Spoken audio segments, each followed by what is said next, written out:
I think we've figured out performance, and I think we're on our way to figuring out brand. We still have to figure out money because there's never enough. We are an organization that used to be $9 million in OpEx. We're probably 16 now. Okay. I feel like if we could get to 20, 22, 23, we'd have no excuses in our competitive advantages.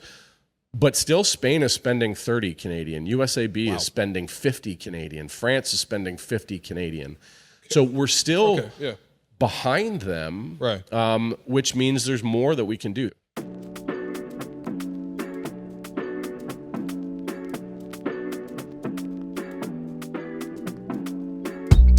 Hello and welcome. I'm your host, Wim Lou. By the time you're hearing this, later this week, Canada basketball would have probably already played one game against Panama. We're just going to assume we went to Panama. We handled our business down there. But joining me on the program, Canada basketball CEO and president, Mike Bartlett. What's going on, man? Happy to be here, man. Long-time listener. Yeah. I got to apologize right off the top, just for Global Jam. I got that was a dig. I got too excited.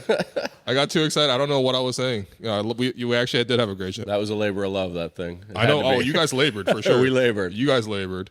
So honestly, before we get into anything else, we just have to urge people. Canada basketball will be playing another game on home soil, similar to the games in Hamilton. This time, Quebec's getting their turn. Quebec City will be playing host to Canada versus Argentina. Fantastic game. Argentina, 8th ranked team in the world.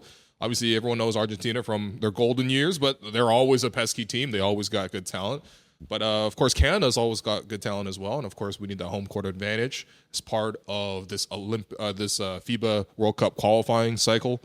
Where can people get tickets, first and foremost? Yeah, visit Ticketmaster or Videotron Center for sure. Basketball.ca will guide you there, too. We've already got 13,000 seats, I think, spoken for. Oh, okay. That actually passes both games in Hamilton, but Hamilton had a record for a 2-game total. Yeah. We're expecting it's a 17,000 person barn. Maybe we get to the top of it, hopefully. Okay, wow. So we don't even need this extra push. Yeah, one more push. One more push. Come out and cheer hard for Lou. It's his homecoming game. I was going to say, when you seeing NBA players in Quebec City? Actually, later this year. Later this year, the Raptors will also be making their preseason debut. Yeah, we're warming them up. Yeah. Well, before you get to see, Kawhi, hopefully, and the rest of the Raptors, you can get to see Nikhil, Lou Dort, Kelly Olynyk, Cam Birch.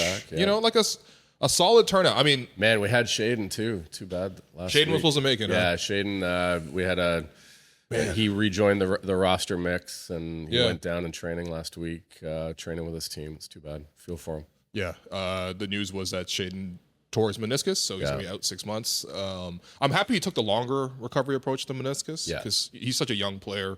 There's no urgency right now to come back for Portland.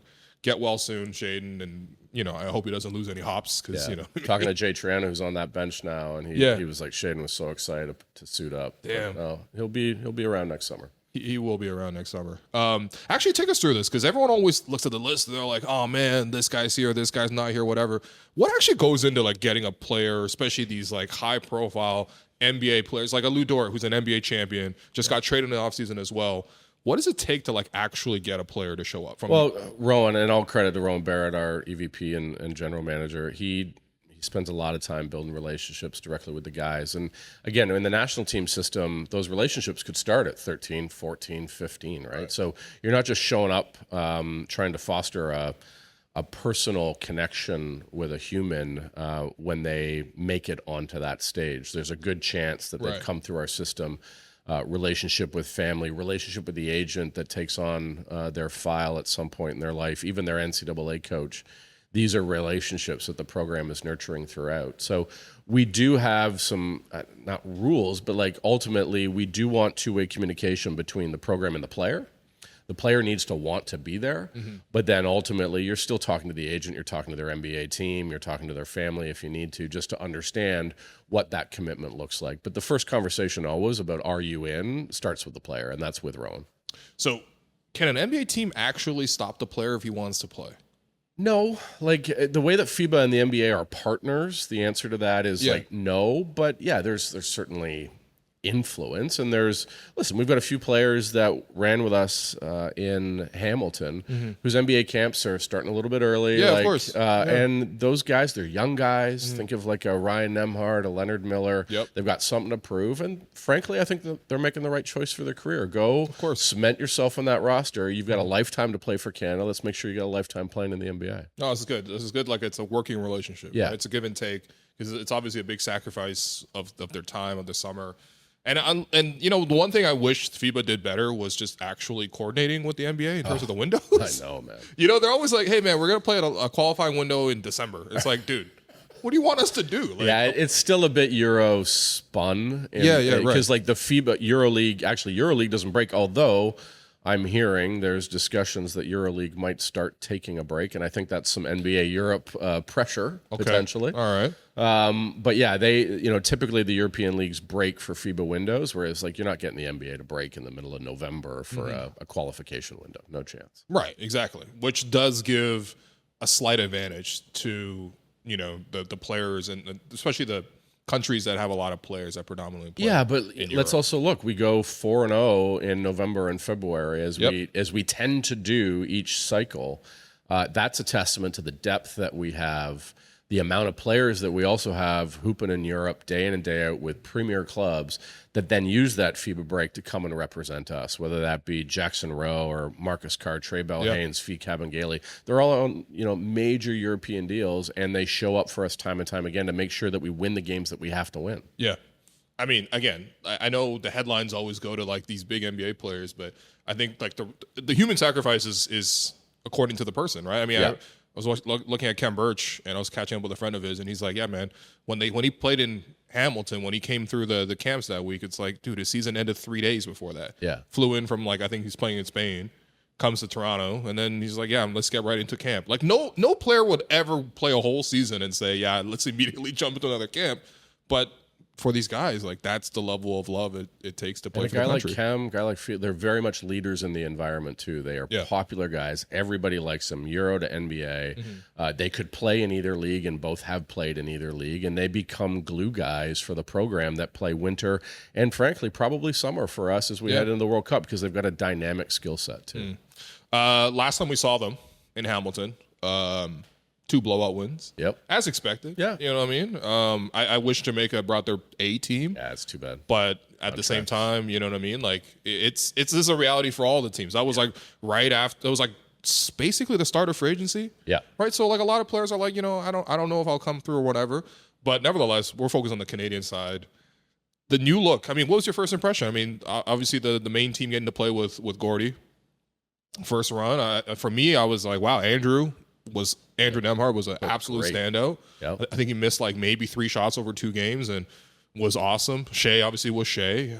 But what were your takeaways from seeing your new team? Yeah, I think certainly it was a bump in the energy meter. Everything from the crowd that we had out, the connectivity that the guys had through the week, and you could see they were really some of those guys had a really good run together through World Cup and Olympics, and those that were added just really felt a part of it right away.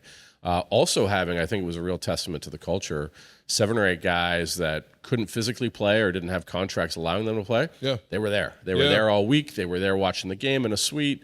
They were connected to the group. So I think what Gordy is building with his coaching staff, what Rowan has built for a decade now, leading the program, decade plus, we're seeing it play out on court from an energy perspective, from a style of play perspective, and a performance perspective. And those are 2 blowout wins, but we've had opportunities to blow teams out like that in the past, and we just haven't had the right jam or had the right feel together, and this group has it. Yeah, this group is really special. And of course, the games, which by the way, if you're not obviously in Quebec City or you can't make it to Quebec City, you can also watch it on TSN. TSN, right? Which there's tempo, but there's not a lot of other hoop on right now. This is like a great chance to jump in and watch some quality basketball for the Canadian team. And while assuming we've taken care of business by the time you watch this and listen to this, 7-0 going into Argentina, 8-0. Puts us in a position where I don't think mathematically FIBA will tag it as qualified. Yeah. Because I think there's other strange scenarios that could play out that are in that 1% likelihood. But 8-0, by and large, in the Americas region gets you into that World Cup. And then we got 4 more games to play, 2 in November on the road. Right. We're going Argentina, Uruguay, 2 at home in February. Location yet to be confirmed, but soon on that. And then we'll host Panama and Uruguay at home. So over those 4, we bag 1 more. We're Qatar planning, and we're going back to hunt for medals. Yeah, I was going to say, because, I mean, it's funny because it's the opposite in soccer, where the World Cup is the biggest thing and the Olympics is kind of like a youth tournament. Yeah, it is. Right? U23. Basketball is the opposite, where it's like Olympics is a big thing, but the World Cup, man, the World Cup is awesome to watch. I love watching It's a better the FIBA World Cup. tournament than the Olympic tournament. I agree. It's a better dogfight. There's more quality basketball that gets played. Yeah. And it is a tougher tournament to get to the finish line on, for sure. And of course, I would say for the men's side, the most recent triumph was really what happened in Manila with, obviously Canada qualifying for the Olympics with the unforgettable win over Spain. I mean, it's unforgettable, but you did have to wake up at 4:45. Oh, I know. Which in Toronto was television tough. numbers were huge. Actually, we did quarter million people on that. It must have been all the East Coasters. Yeah, people in Newfoundland waking up being like, that's perfect. Fourth quarter numbers were high. Fourth quarter, like, oh man, wow, damn. And then of course, unfortunately they got bounced by Serbia. You guys got bounced by Serbia, but the win over USA, overtime, I mean, all of it. I mean, that's all World Cup. Like after that, I was like, I have to catch every single World Cup game that Canada's in for sure. Yeah, it is a tough tournament. It's a grind. With that said, I think we're well positioned to go into this next one, understanding the realities of it. Just even looking at the fortitude the team had coming off of a Brazil loss, a game that we shouldn't have lost. But boy, did that team ever gameplay us? Like when you recognize, here's some nuances for those that don't watch a lot of FIBA. It's a 40-minute game. Yeah, quick. Less possessions. You know what Brazil did? Grinded the possessions down even less. They weren't taking a shot until the 3-second mark of every single one of their possessions, which automatically ground down our number of possessions. And if we have less possessions, we have less chance to score because we're a scoring team.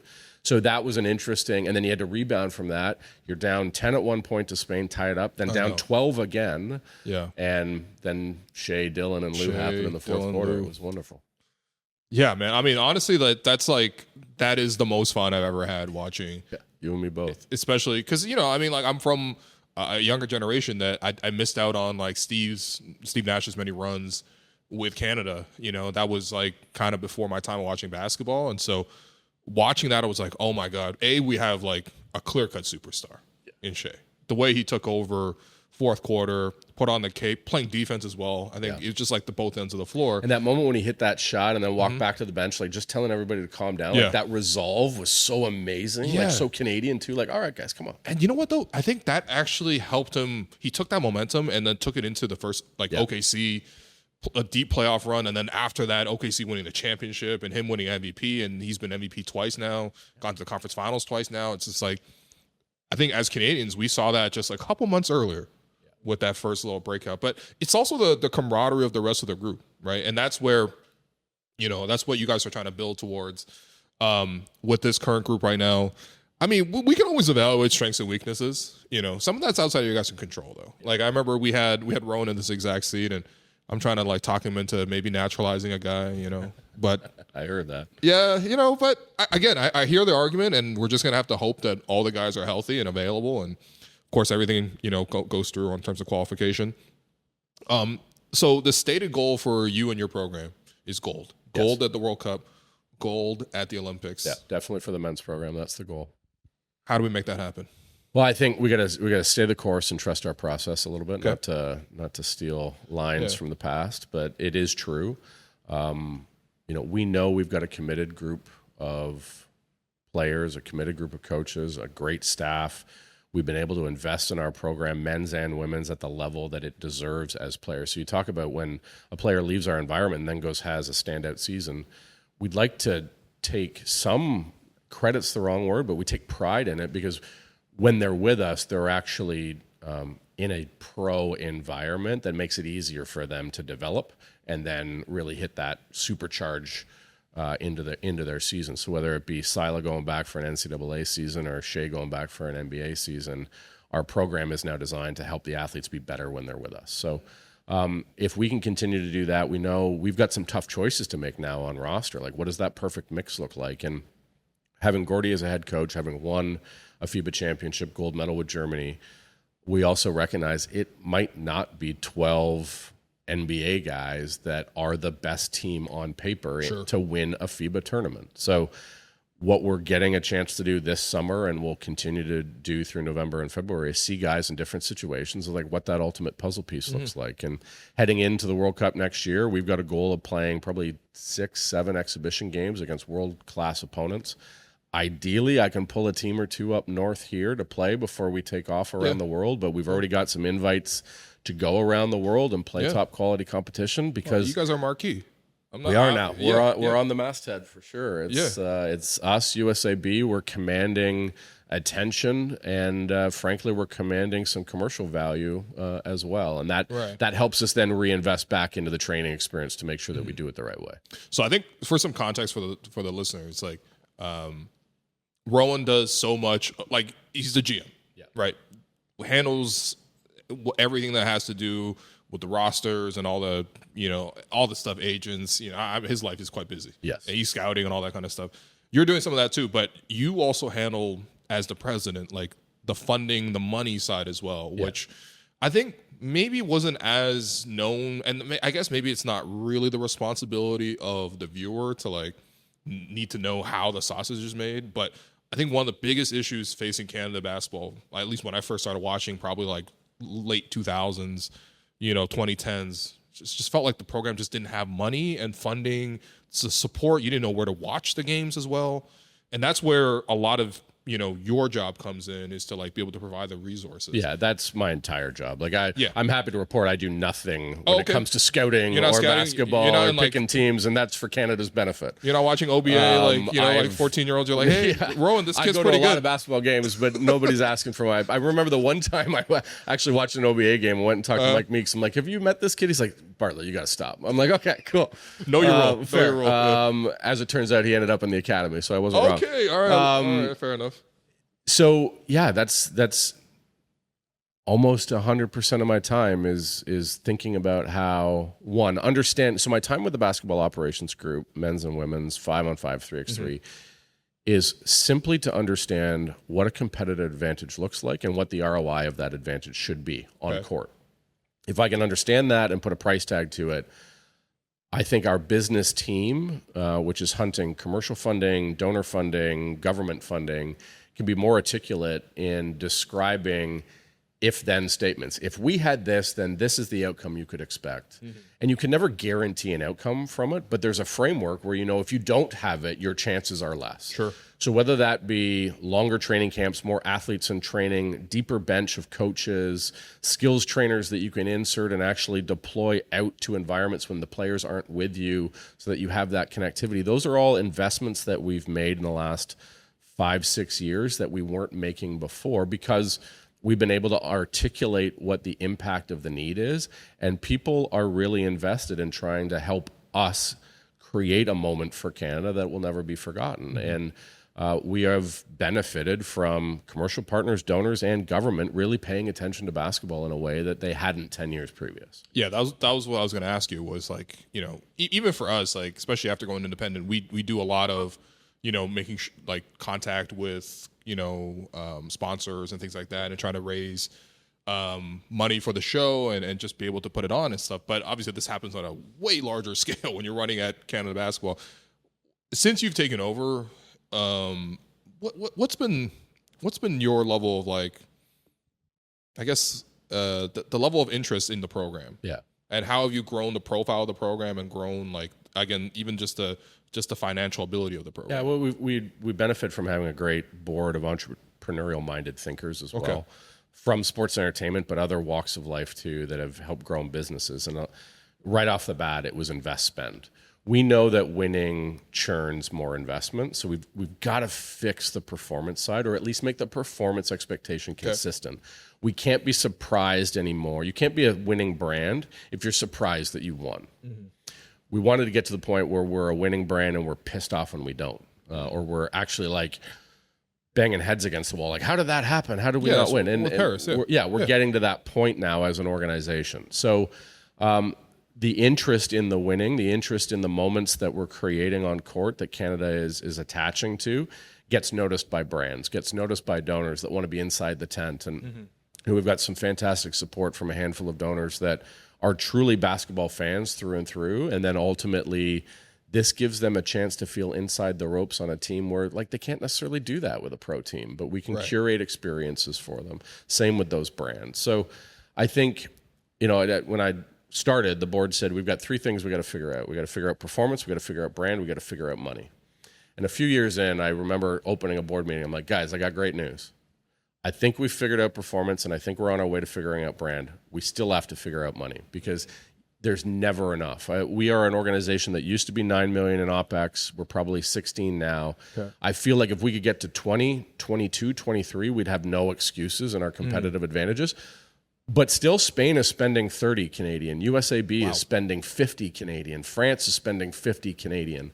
So we're still behind them, which means there's more that we can do. They spend a lot of money in Europe on developing their system as well because their club system actually lives under the umbrella of the federation. Unfortunately, in this country, Pandora's kind of jumped out of the box. It's growing so quickly. I said on another pod a little while ago, like House League almost is like at risk of disappearing. We gotta figure that out. I haven't even heard about House League. Yeah, so there's a whole bunch of things that even with more investment to protect the system, which will sustain all of it, not just athlete development, but will sustain the health of the game to avoid disasters that other sports have had because they weren't paying attention to the system. Yeah. Well, I mean, I think it kind of goes hand in hand. I think you're also quite fortunate that you walk into a situation where we have this golden generation of Canadian talent, so you're quite blessed. But at the same time, a lot of this talent isn't able to be on the platforms that they're on. Even things like, I don't know, does FIBA handle insurance for players? Yes, thankfully. Okay. That's that's quite expensive. We had the Secretary General of FIBA, Andreas Zaglis, come to Hamilton to join us for one of the games, which was a real show of respect. That's nice. The FIBA SecGen hasn't been to Canada in a decade plus. Okay. And we were, catching up, and I was like, what's your number one sleeplessness? He's like, insurance costs, because he's like, that player, and that player on You're your like, team that man right makes now. $70 million. Yeah. And he's playing 2 basketball games. So and to we ensure got to ensure the lifetime value of that player in an agreement with the NBA in order for the NBA to feel comfortable with that player playing. So it's only going to get higher from here. And what we're seeing now with NIL, it's starting to creep into college, insurance for college players, certainly WNBA, more earning power there too, thank goodness. So all of it, their total insurance bill globally is about to 2x, I'm sure. Right. This is good. I'm realizing you're Stringer Bell and Rowan is Avon. Okay, I appreciate that. The good parts of Stringer. Yeah, the smart guy stuff, Stringer, not the downfall of Stringer. So that was a COVID rewatch for me. That was fantastic. I had COVID one day and just I think I crushed, or one day. That's back when you had to quarantine for 10 days. So I got through it all again. Wow, it was great. Yeah. Unfortunately, Stringer starts to look worse and worse on every rewatch. Yeah. You're like, you know what?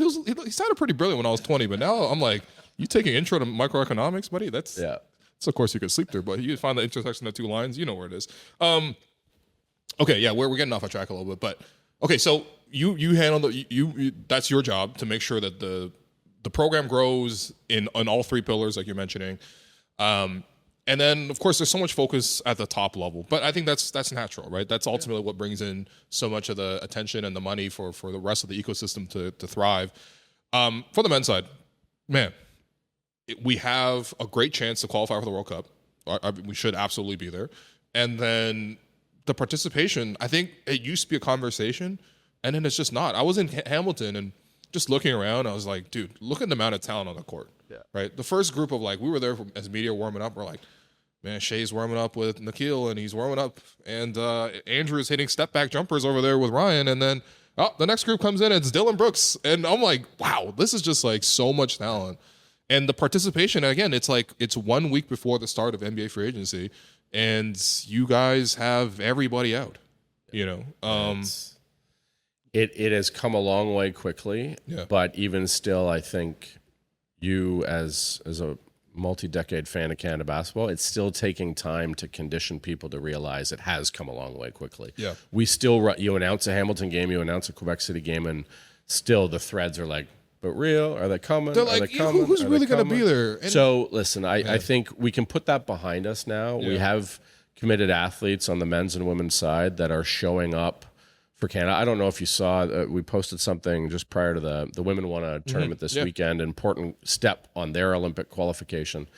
And there was a question of Sila, like, what's your why? She's like, I play Michigan, so I'm better and ready for Canada. Man. Like, what a statement. That's sick. What a statement. That's awesome. And we've got players that, listen, I don't think every one of them thinks or believes that they're playing pros, that they're better for their country, but they know they want to be better for their country, and they're showing up for it, and they're doing whatever it takes to make sure that they can be there. There are a whole bunch of factors that are, little wrinkles to our Quebec City roster that we can't control, but there's still no questioning the commitment of the guys, and when we get into camp next year, we're going to have some real tough choices. Yeah, of course. And, this isn't like, you flash back like 15 years ago, it's like, hey man, if these three guys don't play, We're screwed. Yeah. It's like you guys are blessed. A little bit similar to like where France is, to some degree, where definitely the US is. It's like, we can look at a deeper roster of players. And I think it's cool that way because like then more players feel like they're contributing towards the ultimate goal. Like finally, it sucks that there's only 12 that can represent you at the Olympics. But there's like 50 that will support these 12 guys, and there's direct relationships because you were on the court with these guys, you helped qualify, you've got these programs, and I think that's part of the strength of the growth of the team right now. The decisions to name Shea and Dylan as captains. Yeah. I mean, I'm assuming this makes perfect sense to us, but. Makes perfect sense to me too, watching from the outside, because I'm not influencing that decision. That's Gordy, that's player leadership. Yeah. These are the guys. Like let's speak real. Like Dylan didn't have a contract extension when he played for us in Hamilton, and Dylan still played for us in Hamilton. Yeah. Shea had literally gone to the conference finals. Yep. Probably could have used the rest, and he still showed up for his country to set the tone. So for the next 2-year run is the most important run we're going to have in Canadian basketball men's program history, and those two guys are leading the charge. So it's a natural 2 selection for sure. Oh yeah, it's kind of like one very chill. Shea hits a step back, calm down. Dylan Brooks might pop out with boxing gloves. Yeah, after getting ejected against Slovenia. That was so with much Luka fun. also fouling out. So yeah. That backstory of the whole body blow narrative of that tournament, our mental performance coach, Peter Jensen, he initiated this like this. Every fight is going to be a 12-round fight, and you're going to need as many body blows as you can before that one knockout punch. Okay. So that was what they embodied. So we get into Manila. And Manila is like the boxing fandom capital of the world. Sure. Yeah, Manny. They got Manny there. So every store we went into, there was boxing gloves. Okay. So one day, a bunch of staff just got together and like, why don't we just buy 12 sets of boxing gloves? And the guys came into the arena for the quarterfinal match against Slovenia. Yeah. And their lockers were set up like boxing pregame lockers rather than. So then they all put them on. They were like feeling it. Dylan gets ejected from the game, and then he watched the rest of the game with the boxing gloves on, and then it became a thing. So it was like a real team culture piece. Those boxing gloves became a narrative for sure. I love that. You guys should have had a documentary crew or something. We have a documentary crew who's been following us for 4 years. We're just waiting for the right time to release the right story. Is that already known or not? Was that known? We've had some very generous funding from a good friend of Canada Basketball who's just been really interested in making sure that we don't miss these moments. Right.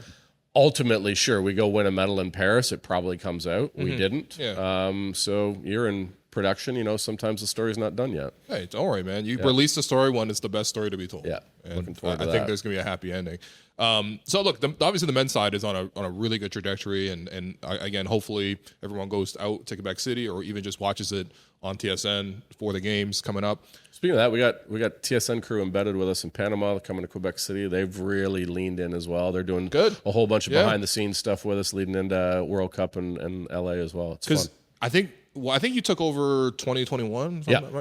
So you had to watch the Victoria games on the zone. I had to watch Thomas Satoransky hit a random turnaround jumper over Lou Dort for the game. Sorry not to bring up painful memories, or that random guy who grabbed 19 rebounds. That he was a very good big that day. I'm not trying to disrespect.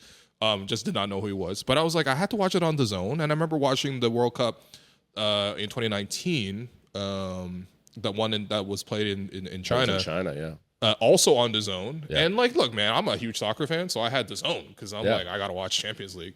But if I didn't, and if it wasn't free from work, I don't know if I would have paid all that money for the zone. Yeah. Even just like something like that. Just talking about in terms of like the negotiating with the broadcasters and like landing the right ones, not only financially for the program, but also to grow the program so that people are actually able to access the product. Yeah, I think access is a huge part of it. We need to make sure that because we are appointment viewing, not regular viewing. You don't just kind of like scroll by and like, oh, I caught a Raptor game or I caught a Tempo game because it's every 2 or 3 days during their season they're going to be on. So you have to be more accessible when you are accessible to then, and you also need a partner to tell your story and condition people to look out for your next opportunity before the next opportunity. So Sportsnet was a great partner for us in this. TSN has really cemented itself, I think, as like the basketball network for this country with Tempo Raptor, a lot of NBA coverage. They touch on CEBL as well. So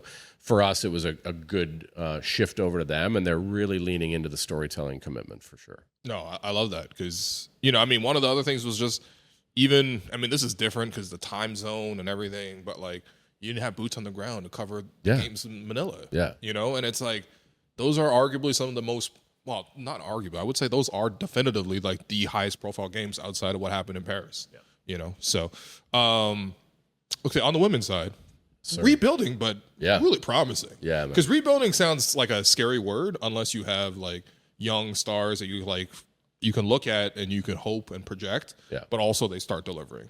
Yeah, I actually caught myself a few times talking about a rebuild, and then I watched this tournament that we just played in Mexico, and this tournament was designed for teams that didn't make the World Cup. We're crushed. We didn't make the World Cup. One lucky team or the best team of that tournament gets to skip a step and automatically get into the OQT, Olympic qualifying tournament. And I said to Steve, like, this rebuild, we're sending a young roster, like it's going to be, we got to do our best to get through a win. And then I looked at the starting 5, and 4 of them were Olympians. Sure. So it is a rebuild, but it's actually, we're relying on a different set of players that have been around for a while that are now just getting their shot to be the starting 5. So you look at like Sila was an Olympian, Yvonne was an Olympian. They were top 5 honorees in the tournament. Sila, MVP, Kayla, still being Kayla.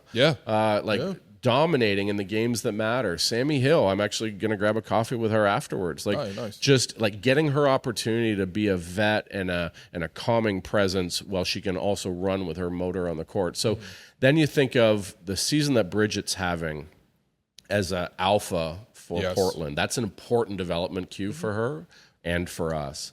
Cass Prosper having a great start to her NBA career. Aaliyah's had some injury problems, but you start to think about folding them out, and then this group that's going to graduate, whether it be Jazz Bosco, as we already talked about, Sila, Delaney Gibb, Avery Howell, Toby Fournier. It's a quick rebuild. I bet the Leafs wish they could do it that quickly, but don't worry. I can say I still get an MLSE pension. I can say that. I was going to say, somebody on MLSE is pretty mad at you now. Yeah, I hope they can do it that quick. I'm a fan now. I'm a fan. They're on their 10th rebuild, so it's fine. No, I mean, I think the group is the young group is really fun to watch. I got to say. I mean, I think you could say this about the men's side too. McGear too. My God, what a tournament she had. Are you kidding me? My God, that's what I'm saying. Like you got Sila. Like just as you project forward, you're like having those two as your backbone of your program. And just a level of commitment from these girls too. It's and we're seeing it all the way through age group, boys and girls. Our U18 boys beat the U.S., win a gold medal in a tournament. The 17s performed really well, both men's and women's in their World Cup tournament. So I get to look at the long game. Every year we do a presentation for Own the Podium where Rowan and Steve and the high performance leads present the pipeline out to 2 Olympics from now. Okay. The fun thing about the men's one, the pipeline isn't actually, the team isn't much different from 28 to 32 if you don't want it to be. Yeah, good. But like the women's one, we're stacked for decades to come. So it's fun. And then you got the Tempo. Yeah. Now the Tempo are here. It's only going to lift it. It's going to be more and more profile and more just attention. Yeah. And just even the overall growth of the W and the excitement and just the viewership. I mean, the coverage, everything. It's like, I think there's going to be huge dividends. Just kind of like similar to like, you wonder like, man, would we have this basketball boom currently right now on the men's side if we didn't have the Raptors coming in 95? If the Raptors didn't win in 2019, like, yeah, whether it's Vince Carter effect, 2019 championship effect, there's a Raptor effect, and there is soon to be a tempo effect. And what we talk about in our context a lot is we want the next boom in the game to be a Canada basketball effect, because we won, and then everyone was like, I want to be a part of that. Like, takes to the driveway, pulls on mom and dad's shirt saying, I want to be in that program. Like, we want to be effect. Good. And you know what though? This gets into something where I was just curious from your end, but do you think we could do something better in terms of media coverage of the program and even just the sport of basketball in Canada? Yeah, I think undoubtedly the answer is yes. What I will say is your show, Jerome, and everybody, we are connecting basketball stories to the people that want them in unique ways. And it's not all in mainstream, cable network. For sure. Yeah. It's not all on digital profile of TSN, Sportsnet, Globe and Mail. The basketball community is getting the stories that they want, but they're getting them in different places, which is now important for us to make sure that we're accessible to you and others that are willing to tell those stories. Because what will then happen is the groundswell will be everything's measured. Sportsnet and TSN or Globe or whoever know what people are reading and what they're consuming and what they're not. We need people to go seek it out and be demanding more of it and move it up that click ladder. So that's important too, that you need to go seek out the story as a basketball fan from mainstream and demand that it's more on mainstream if it's not. Yeah, I'll just tell you. So when you guys were making your run at the last World Cup in 2023, I was with Sportsnet with the Raptors show. And, typically they were like, it's the off season, like Raptors aren't on, you don't have to do anything. Yeah. And I was like, but like the tournament's happening right now. And like, I understand it says the Raptors show, but like I'm interested. So I'm going to wake up early to like watch the games. The timing is what it is. Like you got to wake up at 4:30, like grow up. You're a grown adult and you get to watch basketball for a living. So I'm like, yes, I want to do it. And then I was just like, I will just put it out.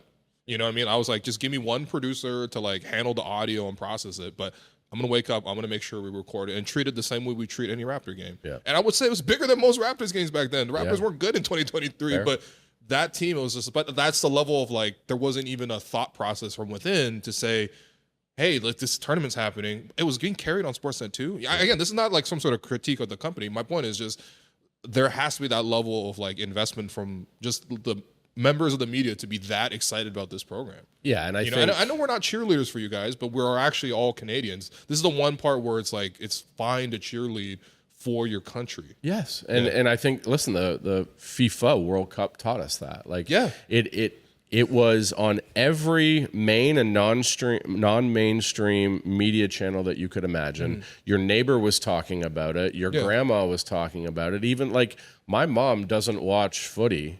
But she did. Of course. She watches a lot of basketball. I don't know whether that's my influence or not. So. But like ultimately, we need one or two of those moments as a program so that it sticks with people. So that I when we were stumping for more government funding for sport, I used to say all the time, like, my neighbor isn't getting up worried about whether we've got enough money for the national team. She's worried about whether she can afford bread tomorrow. Yes. So then you also have to create moments that people connect to. And I've been in the moment business in sport for a good chunk of my time professionally, and you recognize that it's moments that people connect to. So it's now our job to go create a moment so that Canadian culture demands more moments. Yeah. Yeah. And I think, again, like we live in this age where we definitely obviously have a much more democratic, let's say, like, way to cover things in media, and everyone has social media. And arguably, like, the player's social media is, like, larger than most platforms the media can actually provide them. Like, if Shea posts something in his IG to millions of people, it's like, I can't match that. But at the same time, I do think that there's, like, a level of media coverage here in this country that grants legitimacy. If TSN didn't stop everything to be like FIFA World Cup, you know what I mean? I was watching I had my TV on TSN all day, every day for, like, 40 days of the World Cup. But that's the level of like legitimacy you got to give something for it to sort of have the momentum that it deserves. And I think like LA could be a tipping point. It's as close to as possible a home soil Olympics. We're actually planning already like a home soil series before we go down to LA. Okay. 2 weeks before the 2 weeks, right? So time zone's going to be friendly. The basketball tournament's going to get a ton of attention. Yes. If I was to hazard a bet right now, we'll send 4 teams, men's, women's 5s, men's, women's 3s. Yep. And we hope to be the sport that and the national sporting organization that everybody's talking about for that 2 weeks. And what we do, it's just as important to think about that 2 weeks plus a day and that plus a day onward. Like what we do with the plus a day onward is important. And that, we got to start talking about that now too. Yeah. And again, it doesn't even need to be said, but we literally have the best basketball player in the world right now in Shea. Yeah. And he's so committed to the program. He's literally the captain, and he's literally willing to do whatever it takes. Yeah, I don't know. I mean, I hope at some points, like we always talk about these big things, and your job is to not only look at, you know, what's happening next year, the World Cup, and beyond that at the Olympics, and you're talking about 2 cycles away, big picture. But I do think that, like, you know, the programs are in a healthier place right now as compared to like 5 years ago, as compared to 5 years before that. And there's always room to grow, and never be satisfied, but we're pleased with the progress. Okay, so I want to get to a little bit of your, besides the Canada basketball aspect. Okay, so I guess I wasn't aware of your game. That's why I told you before doing this, but I wasn't aware of your game. You helped launch Jurassic Park. Yeah, I was part of that. So walk me through that. Like, what'd you do? This happy accident, I think it was in that 2013 Leafs series where you put a big TV outside of an arena and playoffs start. People just start coming by. Sure. 2014, I think they built a little platform stage for Masai and people were talking. That's where Brooklyn. Brooklyn came from. Yep. I was outside for that with my 3 kids and wife, being like, cover your ears, earmuffs. No, open your ears, man. This is what a great leader and it sounds just, like. listen, it took off from there. MLSE then, like as an organization, I think realized that they had some magic there, and they had an opportunity to bring fans inside the building without bringing them inside the building and connecting again to moments, for sure. right? Yeah. So much credit to Shannon Hosford, who's CMO now, was SVP of marketing at the time. I worked under her my whole time there. For 10 years, and just like green light go, make this into something. And every year it got bigger all the way out to 2019. And we were like, by the NBA Finals, Game 6, Golden State, you know, we beat them. Crowds are penned all the way out to Rogers Center. What are they even looking at over there? Yeah, well, we dropped TVs. Like, listen, we were spending, that's cool. I like we were that. spending, and this is a lot of. You know, a lot of people talk about the greed of sport. MLSE invested a significant amount of money each and every time that was put on, because it was a free environment.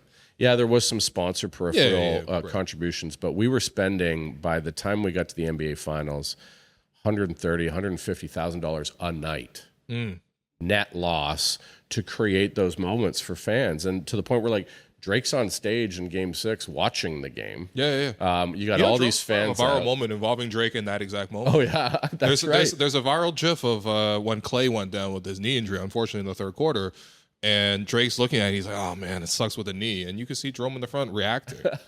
He doesn't like this clip anymore. He's like, I'm always viral for the wrong reasons. And then, like, I remember, I don't know if you remember this, Jerome, but, like, we win, they play We Are the Champions, to do all the things, and then like at one point the DJ puts on Started from the Bottom, and 20,000 fans think Drake's going on live. Oh, yeah. So like they start crushing toward, and we're like, cut the music, cut the music. So I'm on the phone with Mike Ferryman. I'm like radioing Mike Ferryman, like, cut the DJ. So he cuts it. People are like, oh wait, okay, maybe not. It would have been kind of nuts if Drake just popped back out. He's like, one day we'll do a whole pod on the parade day too, because I was at the epicenter of that. And, that was my next question. Was you were also, I think you were described as the executive producer of the Raptors championship parade. Am I incorrect with that? Or what was the title? Last guy to leave the room, and I ended up with the task. Listen, at the time I was VP of events and community affairs for MLSE. We'd created EXT, Event Experience Team, in the organization to centralize event production. So we had, by the time we got to the 4th round, we had brought in a bunch of contractors. We kind of split the team into Jurassic Park and Parade. Okay. And working with, like, listen, there was daily meetings with city stakeholders, everyone you can imagine, team stakeholders, 50 people in a meeting room just starting to chart what it was going to look like. And listen, I think it was the biggest civic event in Toronto since I came to Canada in 2000. Yeah, it was an operational nightmare from a what the plan was and how it activated perspective. But I think I say this to people all the time. I think what helped was a year later, June 17th, 2020, everybody was stuck in their home. Yeah, it was the exact opposite. And everyone was like, oh, I sure wish the Raptor Parade was back. And I'm like, you do.